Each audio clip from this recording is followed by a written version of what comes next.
Nah, kalau yang sampai dengan nasabnya yaitu di tulang ekor itu yang nanti akan menjadikan drop, HB-nya drop, itu bisa sel darah merah pecah sebelumnya. Jadi seperti itu.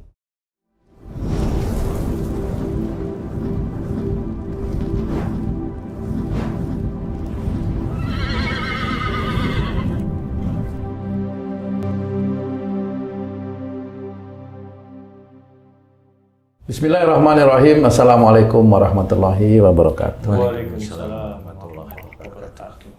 Para pemirsa dan sahabat beriman dimanapun berada, alhamdulillah kita jumpa lagi di Ustadz Danu Official Channel. Semoga kita selalu dalam lindungan Allah Subhanahu wa Ta'ala. Di video kali ini kita akan ngaji lagi bersama guru kita Pak Ustadz Danu yang sudah hadir di sini bersama kami. Assalamualaikum Pak Ustadz. Waalaikumsalam warahmatullahi wabarakatuh. Amin. Assalamualaikum Bang J. Waalaikumsalam Pak Tulung.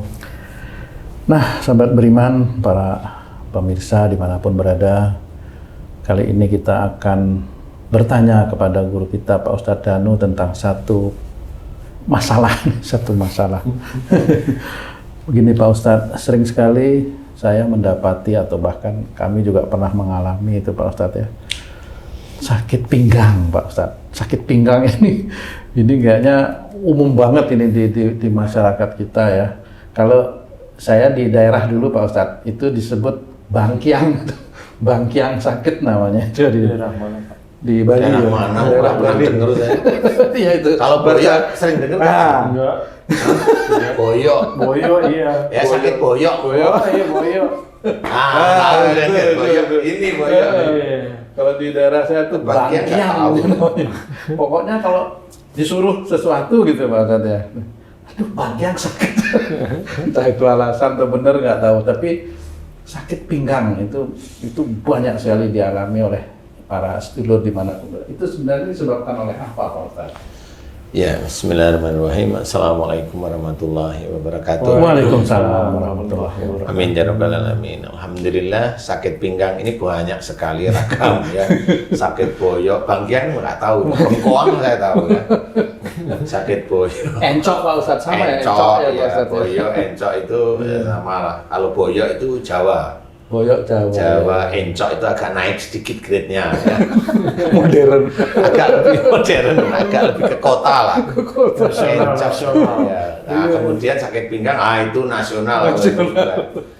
Ya, jadi itu ada beberapa titik biasanya di belakang ya, belakang kiri atau kanan, itu namanya boyok istilahnya. Boyok, encok seperti itu. Kemudian kalau memang sakit pinggang itu seperti itu. Tapi kalau yang di punggung bagian bawah itu atau punggung bagian bawah ya atau di tulang ekor itu kok saya juga belum tahu ya sakitnya apa. Tapi itu juga sama, itu dinamakan sakit pinggang. Jadi kayaknya dari mulai kiri ke kanan bagian belakang itu kayaknya namanya sakit pinggang deh kayaknya ya. Ada yang katanya itu ginjalnya rusak atau ginjalnya kotor, enggak sih ya, relatif enggak seperti itu. Karena ginjal rusak itu enggak harus dengan sakit pinggang. Enggak harus sih, tapi bisa aja sakit pinggang, ginjalnya rusak ya bisa, karena udah sampai kerasa seperti itu. Tetapi rata-rata enggak harus ya, enggak harus. Karena yang kalau dari saya yang saya amati, sakit pinggang itu karena emosional, bisa yang disimpan atau yang dikeluarkan, keluar secara verbal, khususnya kepada pasangan rata-rata itu kepada pasangan. Pasangan. Iya, kiri atau kanan itu kepada pasangan. Kemudian yang tengah tulang ekor itu bisa pada pasangan, bisa pada orang tua. Jadi itu saya pernah itu Pak Ustadz, tulang ekor sakit tuh. Iya. Wih, lama itu Pak. ya itu dengan biasanya dengan orang tua atau pasangan, tergantung ya. Karena memang saya berpikirnya kan istilahnya kenapa orang itu walaupun tubuhnya hancur itu tulang ekor itu utuh gitu. Karena memang itu kayaknya menurut saya itu cara istilahnya itu memori dari para nasab istilahnya kalau saya. Kalau saya ngartiinnya gitu. Jadi nasab-nasab kamu itu naik ke atas sampai ke Nabi Adam itu nasabnya kayaknya tertulis di situ gitu loh. Oh, di tulang ekor. Menurut itu. saya, ini menurut saya ya. Gitu ya? Menurut saya, karena orang yang selama ini sakit di daerah tulang ekor itu cuma dua kemungkinan. Kalau nggak dengan pasangan, orang tua, hanya itu. Hanya itu saja. Kalau dengan saudara pun ke kiri atau ke kanan, biasanya seperti itu.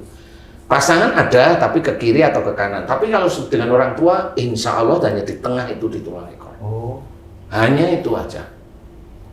Gitu. Tapi dengan pasangan ya bisa di tulang ekor. Kalau marahnya itu kuat, nyimpen, diem, gak ngomong. Kayak umpamanya kamu punya tipikal kalau marah diem. Nah itu ya sama. Kalau umpamanya istrimu kan orangnya diem tuh. Nah, kalau marah diem, itu mirip sama nanti di titik itu akan muncul sakit. Oh. Insya Allah loh ya, insya Allah loh Saya ya. bengkok Pak Ustadz dulu, tulang ekornya bengkok. Ini tulang ekor apa yang lain dari tulang ekor ini yang bengkok? Kalau ekor kan di belakang Pak Ustadz. Oh iya. Iya kan. Bengkok dulu, aduh. Tulang ekor emang lurus.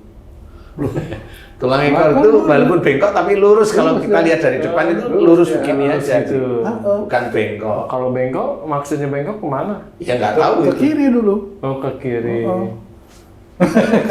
Bengkok ya. Serong, bukan bengkok. Serong itu. Jadi di foto itu bengkok kayak mau patah. Oh, iya.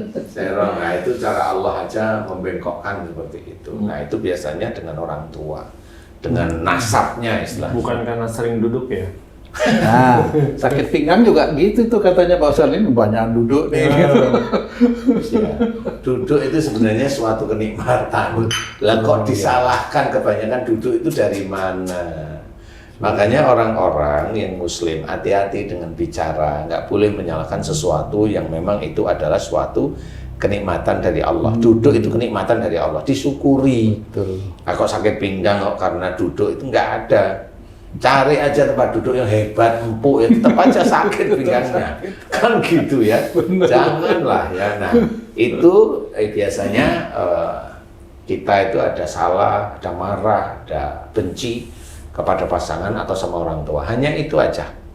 Seperti itu. Nah, kalau sampai ke arah pinggang, kiri atau kanan, sampai ke pantat, maaf ya, sampai ke pantat, sampai ke paha, itu beda lagi. Jadi kalau dari pinggang sampai ke pantat tuh sakit sampai ke paha belakang gitu ya. Paha belakang ya. Itu ada cerita. Pantat itu buat duduk enak, didudukin enak, ke paha itu bergerak. Iya. Jadi sakit itu bisa dikalimatkan menurut saya. Dari pinggang turun ke pantat, turun ke paha bagian belakang sini ya. Itu ada ceritanya. Jadi kalau pantat itu didudukkan itu enak. Kalau paha itu bergerak. Kalau sakit karena emosi marah. Nah, kalimatnya yang bisa dijadiin satu adalah dia yang sakit ini sukanya kalau pantatnya sakit, sukanya nyuruh. Jadi melihat orang santai, orang nyaman itu nggak suka dia. Jadi orang yang sakit di pantat itu hobinya nyuruh. Nah, itu berhubungan dengan paha. Paha itu untuk bergerak, untuk berdiri. Jadi hobinya dia nyuruh. Kalau lihat orang santai nggak mau biasanya. Maksudnya ya relatif banyak tidak maunya daripada banyak menerimanya gitu loh. Kamu ngapain santai-santai? Ya gitu itu. Ya itu nanti sakitnya Pantat. pantat itu. Itu serius. Dan itu ada pasien saya itu di pantat sakitnya 3 tahun waktu itu nggak pernah bisa sembuh. Saya senyum-senyum. Ibu sakitnya di mana? Di pantat ini Ustadz sampai ke paha. Ini ada suaminya, saya tanya, Pak, istrinya sering nyuruh-nyuruh, kalau nyuruh sambil marah, iya Ustadz. Paling nggak bisa lihat orang duduk santai atau istirahat habis ngerjain, iya betul lah langsung. Ibunya yang masih bingung, emang ada hubungannya? Tidak. Ya tubuh manusia ini sebenarnya alat yang untuk mendetek kesalahan dan dosa kita di hadapan Allah Ta'ala. Ada, coba ibu, saya tanya beneran, bapak tadi udah jawab sudah betul. Ibu suka nyuruh-nyuruh enggak? Iya. Kalau yang disuruh nggak mau marah nggak? Iya, satu. Yang kedua, ibu lihat orang itu duduk, ngobrol, agak istirahat itu gergetan nggak pengen nyuruh? Dia jawab, iya bener. Oh, itu dari situ, Ustaz. Lah, coba sekarang ibu buktiin. Belajar mulai hari ini, boleh sebenarnya orang istirahat setelah melakukan pekerjaan boleh-boleh saja. Bukan terus istirahatnya kan jam 12 sampai jam 1, ya nggak seperti itu. Kalau kerjanya berat kan nggak bisa. Iya benar. Nah kan dia juga harus pakai napas, harus pakai ini. Kalau kerjaan di bangunan kan berat Iya sekali. benar Pak Ustadz. Nah itulah saya mulai memberikan gambar, nggak bisa. Kecuali orang itu kerjaannya di komputer lah, ibu boleh nyuruh berdiri, jangan duduk aja, sana bergerak gitu. Kan gitu ya. Sana main. Apa? Kalau nyuruh aja nggak mau tahu lagi santai atau enggak, itu bisa sakit juga di pantat, Pak Ustadz. Ya bisa aja kan hobinya nyuruh aja. ya. Ya itu tinggal nunggu. Kalau saat ini belum sakit, ya memang imannya belum cukup Itu dia. bagus di hadapan Allah Ta'ala. Itu nanti kalau memang sakit, udah nggak bisa jalan beneran. Astagfirullah. Kalau nyuruh, pakai ngeyel, pakai marah itu. Sekarang sakit nggak? Enggak. Tunggu. Dia sakit nggak bisa jalan biasanya. Oh udah pasti teriak-teriak terus. Awang nggak sakit aja teriak-teriak terus, apalagi sakit. Udah nyuruh. Wah nyuruhnya kemana-mana itu istilahnya. Tapi udah pernah juga sakit tuh. Udah pernah sakit, sembuh, nyuruh-nyuruh lagi. Saya nggak tahu sebabnya. Nah itu harusnya dikoreksi. Salahnya hanya seperti itu sih. Kalau udah paham salahnya seringnya di mana, ayo kita koreksi. Yang namanya muhasabah itu ya begitu, ngoreksi. Bukan hanya cuma mengucap astagfirullahaladzim, bukan cuma mengucap itu tobat, mohon ampun kepada Allah Ta'ala. Tapi muhasabah itu satu persatu dikoreksi, kesalahan saya di mana. Baru nanti diucapkan dalam bentuk istighfar, kesalahan saya di mana, diucapkan dalam bentuk istighfar. Seperti itu, sehingga diajarkan oleh Rasulullah, itu diceritakan Rasul itu beristighfar 70 kali ada, 100 kali ada. Kita mencontoh seperti itu. Jadi muhasabah itu adalah koreksi dari kesalahan-kesalahan kita sehingga kita mohonkan ampun kepada Allah Ta'ala. Nah itu muhasabah itu seperti itu. Ya, jadi harus belajar bahwa sakit pinggang, boyo atau tulang ekor, khususnya encok ya, bangkiang, bangkiang cepat ya. itu insya Allah hanya itu, marah kepada pasangan sama marah kepada nasabnya atau orang tua kita. Kalau marah kepada anak relatif tidak terlalu, karena orang tua marah kepada anak itu ada unsur mendidik. Cuma karena memang anaknya ndablek ya kadang-kadang emosinya ngikut. Nah kalau saya ya jangan marah, wah anak saya itu nakal sekali, anaknya siapa, cukup aja saya gitu. Nah itu muhasabah harusnya. Kan anak saya kan nggak begitu, kapan nggak seperti itu? Kan orang itu kan mau mengakui salah itu kan nggak mau deh. Nggak mau. Tung itu kalau itu salahmu Tung, lah saya anak siapa lo? Itu salahnya Tung kan begitu deh. Selalu mau nyalain orang tuanya lo. Kalau kamu mau dilahirin kayak itu apa namanya, kayak yang Tangkuban Perahu itu, gimana itu? Ya, lahir dari sesuatu yang tidak ada. Ya kan ada cerita itu, apa itu namanya itu ya? Tangkuban Perahu atau apa ya itu ya cerita? Yang apa maksud? Yang dia lahir dari anjing apa dari guguk dari itu cerita apa itu? Pewayangan cerita ya, rakyat itu ya? Iya, legenda ya. Nah itu akhirnya anjingnya dibunuh, nggak taunya, itu orang tuamu katanya, ceritanya. Tapi kan masa ada hewan punya anak manusia kan gitu ya? Nggak tahu, tapi namanya cerita kan ya bumbunya itu sedap di mana-mana. Jadi intinya adalah kalau memang itu sakit boyok, bangkiang, encok dan tulang ekor, insya Allah di titik itu. Dan kalau betul mohon ampunnya benar-benar kepada Allah Ta'ala, kemudian minta maaf kepada yang sering dimarah, sering minta maaf terus, insya Allah itu bisa sembuh insya Allah. Nah kalau yang sampai dengan nasabnya yaitu di tulang ekor, itu yang nanti akan menjadikan drop, HB-nya drop, itu bisa sel darah merah pecah sebelumnya. Jadi seperti itu. apa itu namanya? Kalau kekurangan sel darah merah itu apa namanya? Anemia. Ya. Anemia. Itu dari itu, sakitnya dari itu. Nah, marah yang disimpan bisa, marah yang dikeluarkan bisa, tapi yang anemia atau yang ini bisa aja dia orangnya diem tapi emosinya tinggi. Seperti itu. Jadi banyak hal sehingga itu menjadi masalah. Sehingga kalau memang itu mau kembali ke jalan Allah ya selesaikan. Sehingga kita nggak, insya Allah mudah-mudahan dosa dari titik itu diampuni oleh Allah Ta'ala. Kalau diampuni insya Allah diberi kesembuhan. Insya Allah seperti itu. Makanya kalau mamanya ada seseorang nih, dia orang ustadz atau dia orang siapalah ya, orang yang tahu agama, istrinya sakit, udah berbulan-bulan, setahun, 2 tahun itu sakit. Kalau memang dia itu pemuka agama, pasti dia mendoakan istrinya untuk diberi kesembuhan, betul nggak? Betul. Tapi kenapa Allah nggak memberikan kesembuhan? Ya karena cara berdoanya salah. Mohon langsung, ya Allah istriku sakit, cabut sakitnya sampai bagus ya Allah lah. Itu kan bukan berdoa, itu nyuruh namanya. Namanya berdoa itu ada-ada.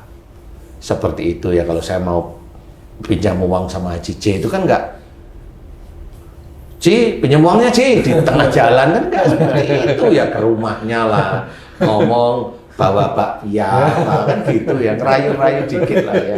Ada adabnya. Habis itu pasti mikir, ini Ustadz mau pinjam uang nih. Biasanya begini. Biasanya begini nih gaya-gayanya nih kan gitu ya.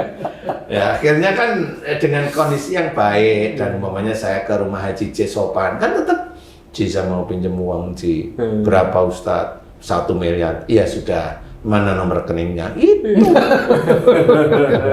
Kan gitu. Iya. Ya sudah saya bantu. Yang susah bukan nomor rekening. Cash ya, saya kasih.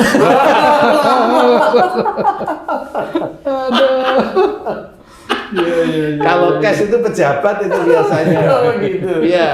Kalau saya kasih cash tapi dolar ya, nah itu pejabat itu. Itu mah OTT Bang.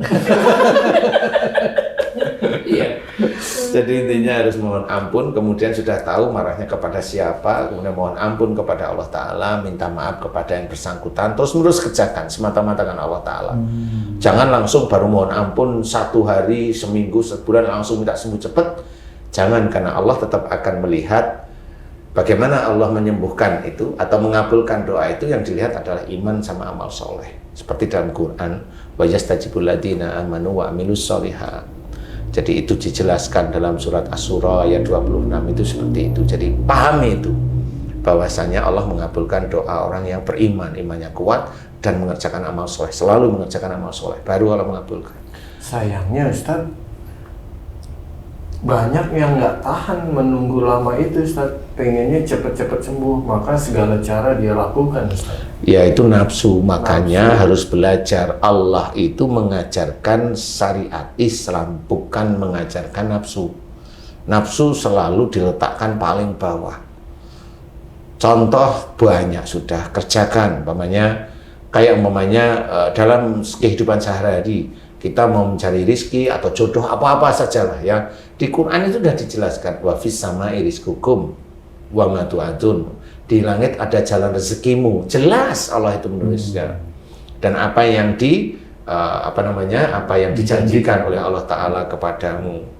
Nah, caranya gimana? Innahum kanu qabla dzalika musinin. Nah, caranya itu sesungguhnya mereka di dunia selalu berbuat kebaikan. Allah kan nggak ngajarin dolim, tidak ngajarin nafsu, tidak ngajarin nakal, tidak ngajarin macam-macam sebenarnya. Kebaikan itu yaitu bicara dengan orang lain baik, tidak menyakiti, seperti itu. Kalau ngomong di luar dilihat ada YouTube, ada ini, ngomong di luar itu ya baik, jangan teriak-teriak, intinya itu malah memprovokasi mamanya. Nggak boleh seperti itu. Nah, nanti kalau kita mengikuti aturan-aturan Allah, inilah kita menjadi iman kita kuat karena mengikuti peraturan Allah. Di mana itu juga dikerjakan oleh Rasulullah. Berbuat baik itu dikerjakan oleh Rasulullah. Didolimi, nggak membalas, didoakan agar dia diberi hidayah. Itu kan cara-cara Rasul. Jadi bukan teriak-teriak, bukan ngancam-ngancam, bukan saling fitnah. sama-sama muslim. Enggak seperti itu. Nah, itu berbuat baik. Nah, rezeki nanti akan sampai pada kita. Mana nafsunya? Enggak ada. Mana nafsunya? Enggak ada semuanya. Dan diurutkan di situ. Kanu qalila minal laili ma yahjaun. Itu dijelaskan. Orang-orang yang menjadikan tidur di waktu malam. Maksudnya apa? Orang yang selalu mendengarkan nasihat-nasihat kebaikan. Nah, zaman dulu itu ya Rasulullah malah memberikan nasihat-nasihat baik. Entah itu ayat-ayat Quran dan sebagainya. Nasihat-nasihat baik yang diberikan. Nah, orang yang mau mendengarkan ini, itu termasuk mau mendengarkan. Nah, itu orang-orang yang diberi rahmat.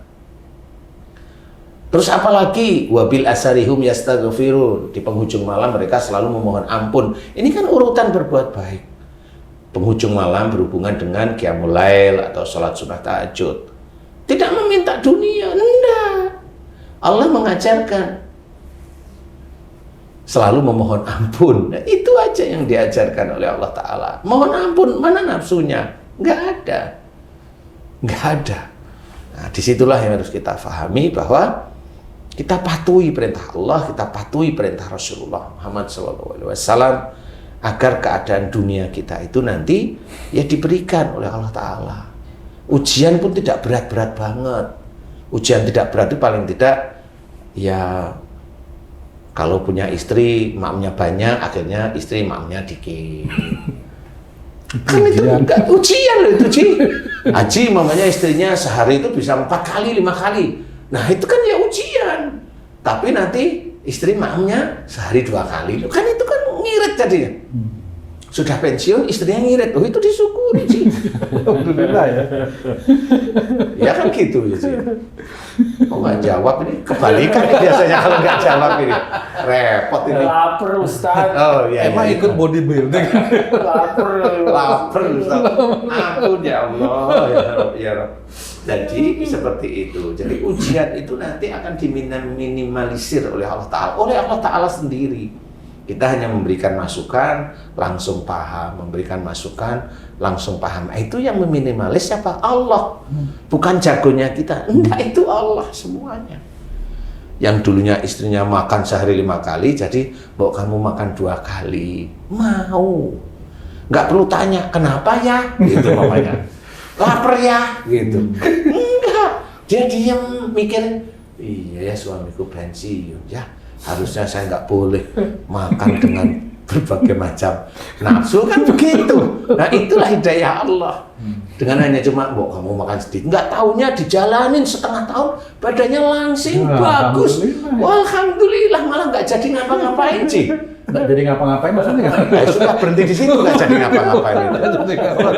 Kan gitu ya.